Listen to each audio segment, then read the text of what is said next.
This video contains news and analysis related to a recent terror attack in Kashmir. The content may include sensitive visuals and discussions that could be distressing to some viewers. Viewer discretion is advised. We strongly condemn all forms of violence and terrorism. The purpose of the content is solely to inform and create awareness based on verified reports. এই মুহূর্তে সরাসরি সেই ঘটনাস্থলের ছবি আপনাদের সামনে তুলে ধরব, যেখানে আমাদের প্রতিনিধিরা পৌঁছে গিয়েছেন সেই বৈসারন ভ্যালি। পাইনে জঙ্গলে ঘেরা, ডেন্স ঘন জঙ্গল, সেখানে পথে ঢুকেছিল জঙ্গিরা। সেই পথেই TV9 বাংলা জঙ্গিদের খোঁজে চিরুনি তল্লাশি চালাচ্ছে এখন সেনার সঙ্গে TV9 এর প্রতিনিধি। জঙ্গলের প্রত্যন্ত এলাকায় নজর রয়েছে সেনার। সেনা অভিযানের সঙ্গে TV9 বাংলা। বৈসারন সংলগ্ন গভীর জঙ্গলের মধ্যে আমরা এই মুহূর্তে রয়েছি, আর TV9 বাংলার পর্দায় এই মুহূর্তে এক্সক্লুসিভ ছবি। এই মুহূর্তে যে ছবি আমরা দেখতে পাচ্ছি, যে প্রতি মুহূর্তে এখানে সেনাবাহিনীর তরফ থেকে তল্লাশি চলছে। এখানে সেনাবাহিনীর জওয়ানরা তারা তল্লাশি করছেন, এবং যে খবর এখানে রয়েছে যে কোনো মুহূর্তে এখানে আবারও এই ধরনের সন্ত্রাসবাদীদের হামলা হতে পারে, বা তারা এই জঙ্গলের মধ্যে তারা লুকিয়ে থাকতে পারে। এবং সেই কারণের জন্যই সেনাবাহিনী এখন জঙ্গলের মধ্যে প্রত্যেকটা জায়গাতে তারা ঘুরছেন, যেখানে মানুষের পক্ষে পৌঁছানো সম্ভব নয় সেই জায়গাতেও তারা ঘুরছেন। তার কারণ আপাতভাবে ইন্টেলিজেন্সের মাধ্যমে যে খবর রয়েছে, গতকাল বা 24 ঘন্টা আগে যে ঘটনা ঘটে গিয়েছে, ঠিক তারপরে এই ধরনের জঙ্গলের মধ্যেই লুকিয়ে রয়েছে দুষ্কৃতীরা, এবং সেই কারণেই সম্ভাব্য যে জায়গাগুলি রয়েছে সেই জায়গাগুলিকে চিহ্নিত করে সেনাবাহিনীর ছোট ছোট টিম তারা বিভিন্ন জায়গাতে ঘুরে বেড়াচ্ছে। এবং আমরা দেখতে পাচ্ছি সেই ছবি, যে তারা আঙুল দিয়ে বিভিন্ন জায়গা দিক নির্দেশ করছেন, নিজেদের মধ্যে তারা গ্রুপ ভাগ করছেন, এবং সেই দিকে বন্দুক হাতে তারা এগিয়ে যাচ্ছেন। যখন আমরা দেখতে পাচ্ছি যে কয়েকজন জওয়ান এগিয়ে যাচ্ছেন হাতের বাঁ দিকের এই রাস্তা ধরে, তখন হাতের ডান দিকের এই যে রাস্তা, যেখানে আরও দুজন এখানে রয়েছে, তারা এই হাতের ডান দিকের রাস্তাতে পাহাড়ের দুদিক দিয়ে তারা যাচ্ছেন। অর্থাৎ কোনো জায়গায় যদি ঘাপটি মেরে থাকে এই আততায়ীরা, তাহলে সঙ্গে সঙ্গে যাতে তাদের চিহ্নিত করা যায়, সঙ্গে সঙ্গে যাতে তাদের নিকেশ করা যায়, সেই অপারেশনের এক্সক্লুসিভ ছবি TV9 বাংলার পর্দায়। এই মুহূর্তে জঙ্গলের ভেতর থেকে ক্যামেরায় রাহুল সিংয়ের সঙ্গে জ্যোতির্ময় কর্মকার, TV9 বাংলা।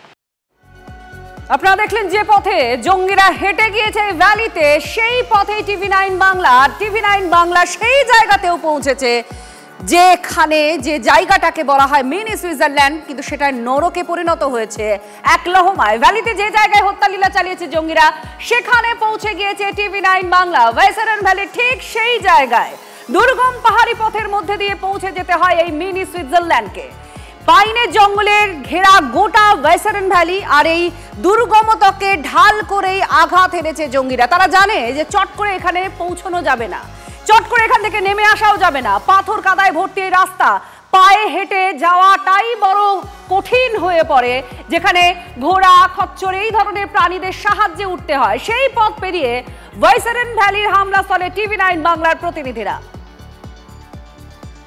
একটু আগে দেখালাম বৈসারন পিকনিক স্পট, সেই স্পট ঘেরা স্পট, তার সামনের যে মেন গেট, সেই মেন গেটের কিভাবে ঘেরা রয়েছে, এবং তারও বাইরে এই জায়গাটাও কিন্তু আমরা দেখতে পাচ্ছি যে এই জায়গাটাতেও একটা বড় গেট রয়েছে, যে গেটের একটা অংশ এই মুহূর্তে ছিটকে পড়ে রয়েছে এইখানে। অর্থাৎ হামলার পরবর্তী সময় এই গেটটা ভাঙা হয়েছে, এবং এই গেটটাও কিন্তু বন্ধ ছিল, বা এই গেটটা ছিল এবং সেখানে নিরাপত্তারক্ষীরা থাকার কথা। আর এখান থেকেই প্রশ্ন ওঠে, পরপর দুটো গেট পেরিয়ে এই জঙ্গিরা কিভাবে সেখানে ঢুকলো? কারণ এই দুটো গেটই যথেষ্ট মজবুত গেট, এবং গোটা এলাকাটা ঘেরা, এবং সেখানে নিরাপত্তারক্ষীদের টপকে সেখানে কিভাবে এই জঙ্গি, বা 4 হোক বা 6 জন জঙ্গি হোক, তারা সেনার পোশাক পরে হোক বা স্থানীয় মানুষের পোশাক পরে হোক, তারা কিভাবে ঢুকলো, সেইটাই কিন্তু সবথেকে বড় দ্বন্দ্ব তৈরি হয়েছে।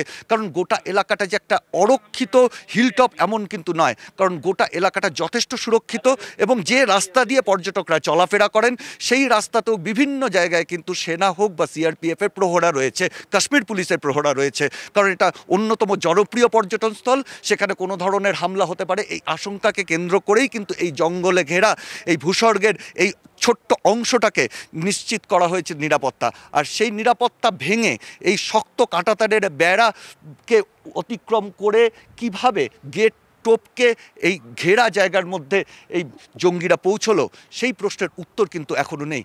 স্থানীয় মানুষরা মনে করছেন তারা স্থানীয় বাসিন্দাদের বেশে এসছিলেন, সেই জন্য তাদের চিহ্নিত করা যায়নি। কেউ বলছেন সেনার পোশাক পরে তারা এসছিল, সেই জন্য চিহ্নিত করা যায়নি। কিন্তু সবথেকে বড় কথা হলো এরকম ঘেরা জায়গায় তারা অস্ত্র নিয়ে ঢুকলো, কারুর চোখে পড়লো না এবং তারপরও কোনোভাবে নিরাপত্তারক্ষীরা বাধা দিল না। যদিও স্থানীয়রা বলছেন এই জায়গায় নিরাপত্তারক্ষীরা থাকেন না, কিন্তু আশেপাশের রাস্তায় থাকেন।